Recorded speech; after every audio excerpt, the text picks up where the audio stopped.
Hi there, I'm Sarah from Turn Back Time, and it's day 38, and today I breached another milestone. My weight finally got under 180 pounds, and I'm now 179.6 pounds, 81.45 kilos, and my hips fell below 38 inches, now 37.75. And I'm sure many of you are following to see what kind of weight loss and measurement loss can be achieved in just 60 days. And indeed, it is my first thought every morning when I wake up. But I think one thing this podcast is proving is that it's not only about body size. Eating well and in perfect balance is actually a total body overhaul. I mentioned that I'm convinced my teeth are straightening.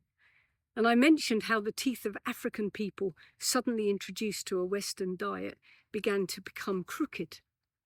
Well, today I want to talk about a particular study done nearly 100 years ago by a Dr Weston Price called A Review of Nutrition and Physical Degeneration.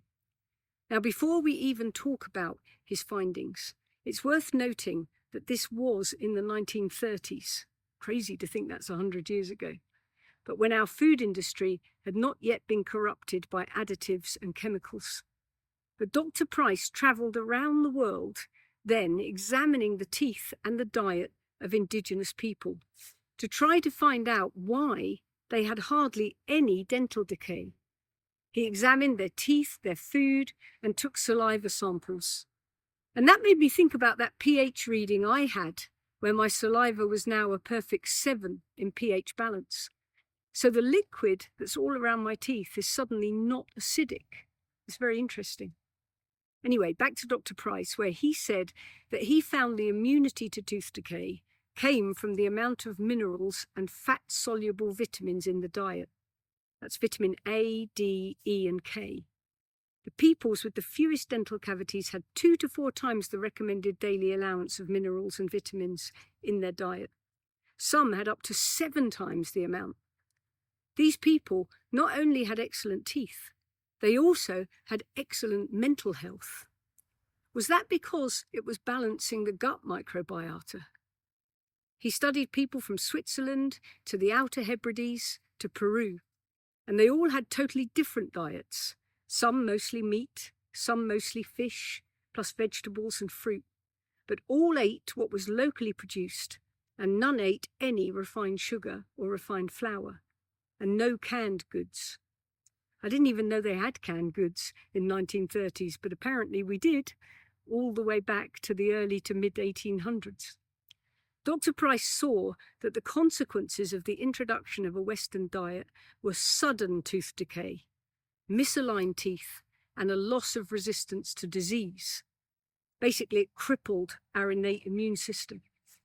The loss of resistance occurred almost immediately on commencing the Western diet, and physical deformities showed up in the first generation following.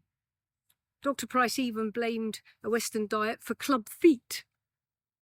You may be realising at this point that you really do need to worry with a capital W about your kids' and your grandkids' diet. Dr. Price found that these indigenous groups, even though they were largely uneducated, understood nutrition. Some groups put young women on a special diet for 6 months prior to getting married. They spaced childbirth by up to 4 years to allow the mother to get her health and a full complement of vitamins back before having another child. Birthing was said to be relatively easy until they took a Western diet and suddenly childbirth became arduous and very painful. So is it possible that the food we eat determines our entire physiological makeup? I suppose why not? It's the fuel for everything inside of us. And the Western diet is high in calories but low in nutrients, which the body so desperately needs. There's now an organisation in Texas which promotes the ancestral diets discovered by Dr. Price. So what country or region has the best diet today? Well, the number 1 spot is regularly attributed to Japan. Food is served in small portions, vegetables are colourful. Remember, the more colourful, the more antioxidants. And there's an emphasis on seasonal ingredients. The Japanese eat lots of green vegetables, and the diet is rich in omega-3. Indian, Mediterranean and Korean diets are close behind. So you know now which restaurants to eat out at. Unless they're using seed oils, always ask. So until tomorrow.